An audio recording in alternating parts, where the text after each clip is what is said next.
Oh god, what are we gonna do? Panicked Greg. Yo, calm down, dude. What's the big deal, yo? I said calmly. Oh, I don't know. Maybe it's the fact that zombies have taken over the world and consumed our parents. That might be it. Just take a chill pill, man. Everything will be alright, yo. I responded. Voz, are you in pot? What a blunt question, man. And one that can be easily answered, yo.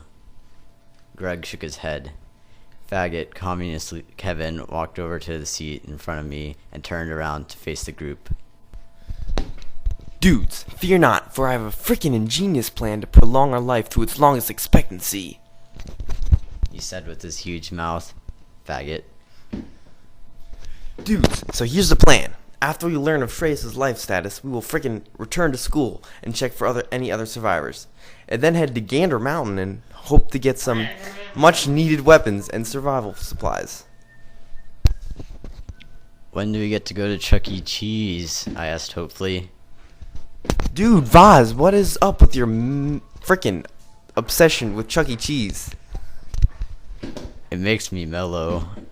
Kevin shook his head and turned away. Dudes, well, you all know the plan. Everyone seemed to agree with the faggot. Although I was disappointed that I could not meet my hero, but I vowed to do it someday. Soon we reached Zane and Shreyas' neighborhood. It was filthy, man. Most of the houses had been demolished and there were zombies running amok. I guess zombies aren't affected by UVB rays, said Philip, marking the first time he acknowledged a zombie's existence. Are you sure I should be going in here? Asked Zane. Floor it, man, I assured him. Zane shrugged and floored it up the hill, running over zombies here and there. When we reached Shreyas' house, we were dismayed that it was in the worst condition of all. He obviously couldn't have survived, said faggot communist Kevin confidently. Let's go back to the school. Is that it, Kevin? Greg asked, appalled. You're just going to abandon hope for your longtime friend. Well, yeah, said faggot communist Kevin. Well, fuck you. Let's get out and search this place, shouted Greg. Are you crazy? There's zombies running around everywhere, yelled faggot communist Kevin. Greg ignored faggot communist Kevin's warning and ran out the back door of the bus, alone. Suddenly, the bus began shaking like it was doing it doggy style. Dude, wicked ride. They're attacking the bus, yelled faggot communist Kevin. Greg, you're an idiot. Greg ignored him as he stealthily entered Shreyas' house without being noticed. Ride on, Greg. Zane began flooring the pedal while in neutral to attempt to frighten the zombies. Hopeless cause. Zombies began climbing all over the bus, beginning to suffocate it. Dude, not cool. The faggot communist began to shake nervously like a pussy. Dudes, we're gonna have to leave Greg behind if he doesn't come out soon. There seemed to be a general agreement. Slowly, the zombies began climbing through the broken glass where the faggot communist had thrown the bus driver. Block it off with Tim's butt, came an indistinct cry. Actually, at this point, I was beginning not to chill, yo. Suddenly, the zombies began to recede and fall off the bus like rag dolls. An intense stench entered my pot-infested nostrils. Dude, curry powder. The curry powder mist surrounded the bus, making all view out of the bus windows impossible. Soon, we heard a knock on the door and Greg's voice screaming, "Let us in!" Greg pulled the weird latch that opens the loud, squeaky door. The door opened, and Greg, holding an unconscious Shreyas, emerged. Shreyas was completely wasted, yo, with all these huge gashes up and down his arms and legs.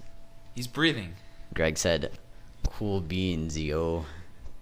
Once they safely were settled, Zane floored it and squished many more zombies as we headed back to the school. What was that weird mist? Asked Alex Ulmer. Curry powder, I responded. Faggot communist Kevin turned around. Dude, it's curry powder, you dumbass, he said, trying to be as knowledgeable on something he obviously had no clue about. Oh yeah, Kevin? What type is it, yo? It's frickin' Concerto number 7? Not cool, yo. Stop making a fool of yourself, yo. Faggot communist Kevin's eyes watered and he turned around, his ego severely crushed. So, curry powder repels zombies? Asked Alex. You can bet your ass, yo, I said. Probably just that kind, because before Shreyas went unconscious, he grabbed a few bags of his secret family remedy and spread it across the bus. Explained Greg. Alex nodded. I checked my groovy cell phone. It was now 8:15. Zane came to an abrupt halt at the completely changed school. Zombies had flooded it. Change of plans. Considering the amount of zombies crawling around here, let's stop by Gander Mountain first and get some weapons. Said faggot communist Kevin. Then can we go to Chuck E. Cheese, right? I asked hopefully. No, Vaz, for the last time, we are not going there. Ever. Said fucking communist faggot Masaki Junitsua. Zane floored it again, and we headed to Gander Mountain, home of the rednecks and Joshua Dutt. The streets were basically empty, except for a few cars here and there. Not a single zombie to be seen. Our hopes were really brought up when we arrived and saw Gander Mountain completely unchanged, without a single zombie lurking around the premises. Zane randomly parked in the middle of the lot. I was never good at conventional parking. He said, Dudes, before anyone goes anywhere, let me tell you what is on the taking list. Said faggot communist Kevin. We don't have any time to burden ourselves with unnecessary items. Dudes, everyone grabs a cart and you'll each individually be assigned to get many instances of a particular item. I will fill my cart up with guns. Clayton, you'll get communication devices. Some call them walkie-talkies.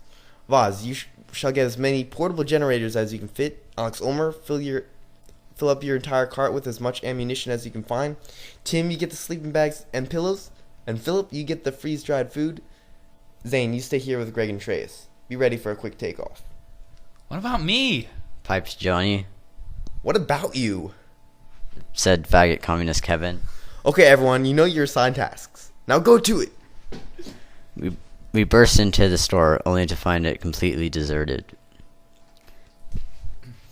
Well, this makes it easier for us. Said faggot communist Kevin. The party went about their tasks, and we all soon exited with carts of full supplies. Philip, why is your cart empty? Asked Tim. None of it was organic. He said calmly. God, Philip. Said faggot communist Kevin in frustration.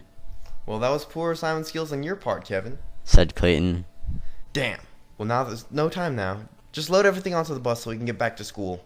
Said faggot communist Kevin. Wait, yo, I said. You promised we could go to Chuck E. Cheese now. I said no such thing, Vaz. Said faggot communist Kevin. I paused for a second, slowly taking in my death sentence. Did he really just say that we couldn't go to Chuck E. Cheese? No, that's impossible. But I heard him. No, I won't let him deprive me of my hero. My face turned red as the truth slowly soaked in.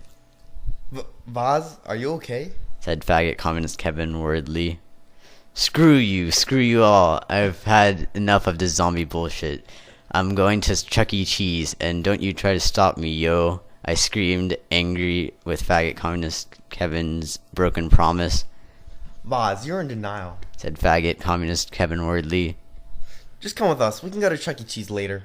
I've had enough of your bullshit promises, I screamed. I walked up to the faggot communist Kevin, towering 1 foot above him.